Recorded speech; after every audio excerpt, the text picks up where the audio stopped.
এর আগের একটা ভিডিওতে তোমাদের বলেছি যে আমার বড় ছেলের স্কুলে মিটিং আছে, সেখানে যেতে হবে, তাই আমি ঝড়ের গতিতে রান্না করছি এখন। হ্যালো এভরিওয়ান, আসসালামু আলাইকুম। সবাই কেমন আছো? আশা করি সবাই ভালো আছো। আলহামদুলিল্লাহ, আমি তো ভালো আছি তোমাদের দোয়াতে। যদি ভিডিওটি ভালো লাগে থাকে তো একটা লাইক তো দেওয়া যায়, আর ফলো দিয়ে পাশে থেকো।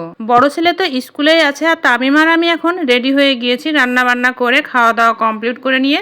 এখন বাজে 11:30, আর আমাকে স্কুলে পৌঁছাতে হবে 12:10-এর মধ্যে। তো এখন আমরা খুব তাড়াতাড়ি করছি। ভিডিওটি দেখতে থাকো, আমরা কোন স্কুলে যাচ্ছি আর কোথায় যাচ্ছি, আর তামিম কেমন উৎসাহ দেখো ভাইয়ের স্কুলে যাওয়ার জন্য। আমি এখন যেখানে যাব, যে স্কুলে যাব, সেখানে খুব দেখার মতো ভালো ভালো জিনিস আছে। অবশ্যই তোমরা সাথে থেকেও দেখতে পাবে।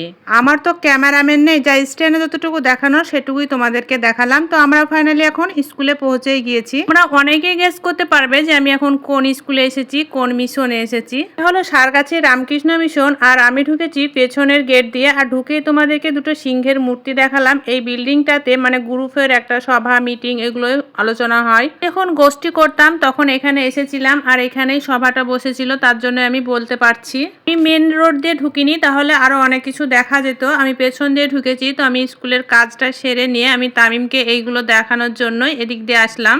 আর সঙ্গে সঙ্গে তোমরা দেখো কত সুন্দর সুন্দর কিউট কিউট পাখি, আর এখানে আছে দুটো কচ্ছপ।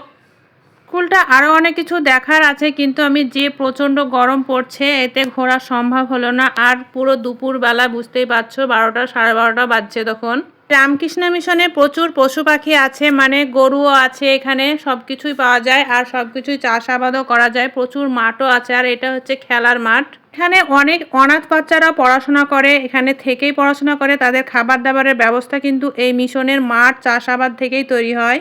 আমি যতটা ভিডিওতে দেখালাম সেটা মিশনের এক কর্নারও তোমাদেরকে দেখাতে পারলাম না। তারপরে চলে এলাম এখানে একটা প্রাইমারি স্কুলে। সেখানে তামিম অনেক দোলনা আছে, সেখানে খেলা করছে। তামিম সব খেলনাগুলোতে একটু একটু করে খেলে নিল। তারপরে আমরা চলে এলাম গেটের বাইরে, আর সেখানে এসে একটা দোকানে পাপড়ি চাট খেয়ে নিলাম। প্রথমে এক ঠোঙা নিয়েছিলাম, তামিম বলছিল আমি খাবো না, কিন্তু খেয়ে বলছে আমার খুব ভালো লাগছে, তাই আবারও নিলাম এক ঠোঙা আমার জন্য।